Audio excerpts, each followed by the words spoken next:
Hi friends, ബിന്ദുസ് കിച്ചണിലേക്ക് എല്ലാവർക്കും സ്വാഗതം. നമ്മൾ ഇന്ന് ഉണ്ടാക്കാൻ പോകുന്നത് ഒരു പാലട പായസമാണ് ഉണ്ടാക്കാൻ പോകുന്നത്. അതിനുവേണ്ടി നമ്മൾ ഒരു കഷ്ണം ബട്ടർ ഇതിനകത്തേക്ക് ഇട്ട് കൊടുത്തിട്ടുണ്ട്. ഇതൊരു ട്രഡീഷണൽ ആയിട്ടുള്ള പാലടയല്ല, അതിനകത്ത് ബട്ടർ ഇങ്ങനെ ഒന്നും ചേർക്കത്തില്ല. അത് നമുക്ക് പിന്നീട് ഒരിക്കൽ തയ്യാറാക്കാം. നമുക്കതിലേക്ക് കുറച്ച് പഞ്ചസാര കൂടെ ഇട്ട് കൊടുക്കാം. ഞാനിപ്പോൾ ഏകദേശം 1 കപ്പ് പഞ്ചസാരയോടെ ഇട്ട് കൊടുത്തിട്ടുണ്ട്. എന്നിട്ട് നല്ലതായിട്ട് ഇളക്കി കൊടുക്കാം. അങ്ങനെ നമ്മുടെ പഞ്ചസാരയും വെണ്ണയും കൂടെ ഏകദേശം ഒരു കാരമലായിട്ട് വന്നിട്ടുണ്ട്. നമുക്കതിലേക്ക് കുറച്ച് വെള്ളം ഒഴിച്ചു കൊടുക്കാം.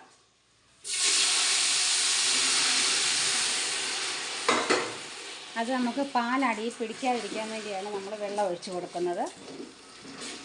അതൊന്ന് ഉരുകി വരട്ടെ. ഞാനിപ്പോൾ ഇതിലേക്ക് പാലും കൂടെ ഒഴിച്ചു കൊടുക്കുകയാണ്. ഞാനിപ്പോൾ ചേർത്ത് കൊടുക്കുന്നത് 9 ലിറ്റർ പാലാണ് ഒഴിച്ചു കൊടുക്കുന്നത്. ഈ പാല് നമുക്ക് തിളച്ച് വറ്റിച്ചെടുക്കണം.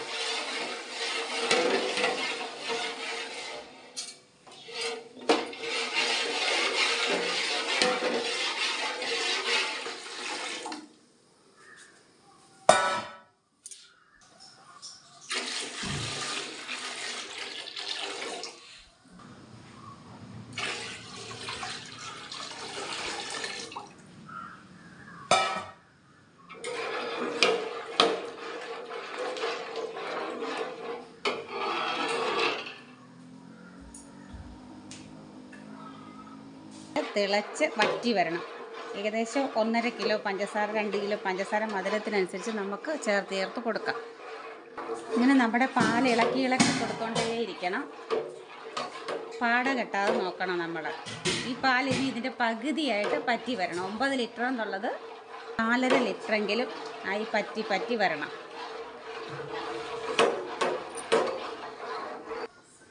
നമ്മുടെ പാല് തിളച്ച് പറ്റി ഏകദേശം ഈ ഒരു പരുവായിട്ടുണ്ട്. ഞാനപ്പോൾ അതിൻ്റെ മണ്ടയ്ക്ക് വന്നിരിക്കുന്ന പാടയും ഒക്കെ അങ്ങ് ഒരു തവി വെച്ച് ഇങ്ങനെ അങ്ങ് കോരി കളയും. അങ്ങനെ നമ്മുടെ പാല് കുറേശ്ശെ പറ്റിയപ്പോൾ ഞാൻ വെച്ചിട്ട് 1 മണിക്കൂർ കഴിഞ്ഞിട്ടുണ്ട്. ഗ്യാസിൽ വെച്ചിട്ട് ഈ പാല് വറ്റി വരുന്തോറും പാലിൻ്റെ നിറം ഏകദേശം ചെറിയ പിങ്ക് കളറായിട്ടാണ് വരുന്നത്. പിന്നെ ഞാനിപ്പോൾ ഡബിൾ ഹോഴ്സിൻ്റെ 500 ഗ്രാമിൻ്റെ അടയാണ് ഉപയോഗിക്കുന്നത്. ഇത് ഞാൻ തിളച്ച വെള്ളത്തിൽ ഒരു 20 മിനിറ്റ് തിളച്ച വെള്ളം തിളപ്പിച്ചിട്ട് അതിലേക്ക് 20 മിനിറ്റ് ഇട്ടിട്ട് അടച്ച് വെക്കുകയാണ്. അടച്ച് വെച്ചതിന് ശേഷം നമുക്കത് 20 മിനിറ്റിന് ശേഷം തണുത്ത വെള്ളത്തിൽ, സാധാരണ വെള്ളത്തിൽ നമുക്ക് കഴുകി എടുത്ത് വെക്കണം. അങ്ങനെ നമ്മുടെ പാലിൻ്റെ നിങ്ങൾ നോക്കിക്കേ, ഏകദേശം നിറം മാറി വന്നിട്ടുണ്ട്. നിങ്ങൾക്ക് കാണാമോ എന്നറിയത്തില്ല, വീഡിയോയിൽ കൂടെ ഒരു ചെറിയ പിങ്കിഷ് കളറായിട്ട് വരുന്നുണ്ട്. ഞാനങ്ങനെ നമ്മുടെ അട വേവിച്ചെടുത്ത് വെച്ചിട്ടുണ്ട്. വേവിച്ച് കഴുകി വെച്ചിരിക്കുകയാണ് ഈ അട. പക്ഷെ നമുക്ക് നല്ലത് ചെമ്പ അരിയുടെ അടയായിരുന്നു. നല്ല ചുമന്ന കളറായിരിക്കുന്നത്, പിങ്ക് കളർ. പക്ഷെ നമുക്കത് കിട്ടിയിട്ടില്ല. ഇതിപ്പോൾ വൈറ്റാണ്. നമുക്ക് നമ്മുടെ അടയും കൂടെ ഇതിലേക്ക് ചേർത്ത് കൊടുക്കാനാണ്. അടയും പാലും കൂടെ കിടന്നൊന്ന് വെന്ത് കുറുകട്ടെ.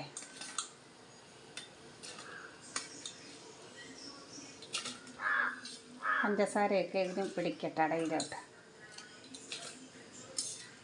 ഇനി അടുത്ത പ്രാവശ്യം ഞാൻ അട ഉണ്ടാക്കുമ്പോൾ പാലട പ്രഥമൻ തൃശ്ശൂരുകാരുടെ പാലട പോലത്തെ ഉണ്ടാക്കുന്നതാണ്.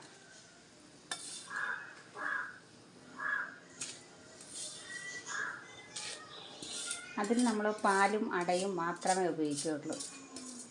തൃശ്ശൂർ അമ്പിസ്വാമിയൊക്കെ വെക്കുന്ന പാലട.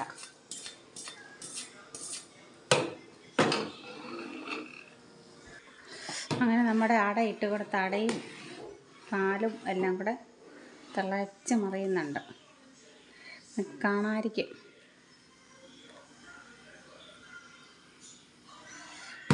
ഇനിയൊന്ന് തവിയിലൊരു പറ്റുന്ന ഏകദേശം 1 രൂപയായി വരണം ഈ അടയും പാലും കൂടെ.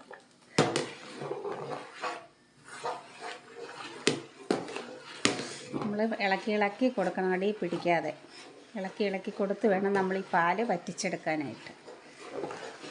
അപ്പം ഞാൻ വെച്ചതിൻ്റെ പകുതി പാലാകണം.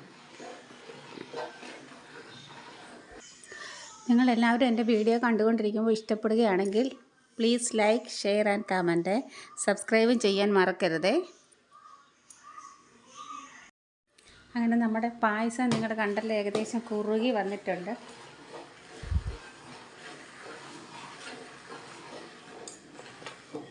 ഈ ഒരു പരുവായിട്ടുണ്ട്.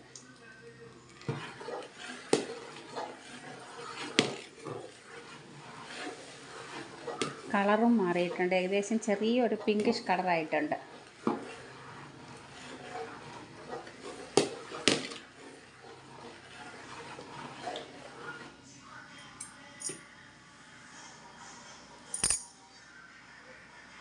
അങ്ങനെ നമ്മുടെ പാലട ഏകദേശം റെഡി ആയിട്ടുണ്ട്.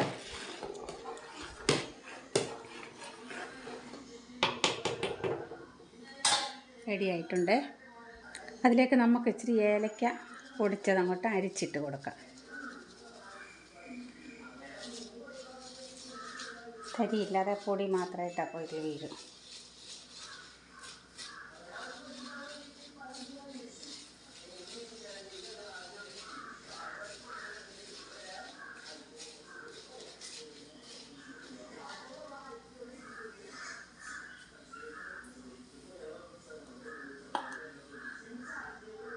അങ്ങനെ നമ്മുടെ പായസം റെഡി ആയിട്ടുണ്ട്. ഞാനിതിനി അടുപ്പിൽ നിന്ന് വാങ്ങാൻ പോവുകയാണ്. നിങ്ങൾക്ക് വേണമെങ്കിൽ ശകലം കണ്ടൻസ്ഡ് മിൽക്ക് ചേർത്ത് കൊടുക്കാം. പക്ഷേ ഞാനിപ്പോൾ കണ്ടൻസ്ഡ് മിൽക്ക് ചേർക്കുന്നില്ല. ഞാനിപ്പോൾ ഇത് അടുപ്പിൽ വെച്ചിട്ട് എനിക്ക് ഏകദേശം ഒരു 3 മണിക്കൂർ കഴിഞ്ഞിട്ടുണ്ട്. ആ 3 മണിക്കൂറിൻ്റെ ആണ് ഇത്രയും അത് തിളച്ച് വറ്റി വന്നത്. നിങ്ങളെല്ലാവരും ഇതുപോലെ ഒന്ന് ട്രൈ ചെയ്ത് നോക്കണേ. Thank you. ഇനി ഞാൻ ഒരു സർവിങ് ബൗളിലേക്ക് ഇത് കുറച്ച് പ്രഥമൻ മാറ്റിയിട്ടുണ്ട്. പാലട പ്രഥമൻ വേണ്ടോ, ഈ ഒരു പരുവാണ്. ഇങ്ങനെ കുറുകി അടയും പാലുമായിട്ട് നമുക്ക് കിട്ടുന്നത്. ഇതാണൊരു പരുവം. അപ്പോൾ നമ്മളിനി ഇത് അടുപ്പിൽ നിന്ന് വാങ്ങുകയാണ്.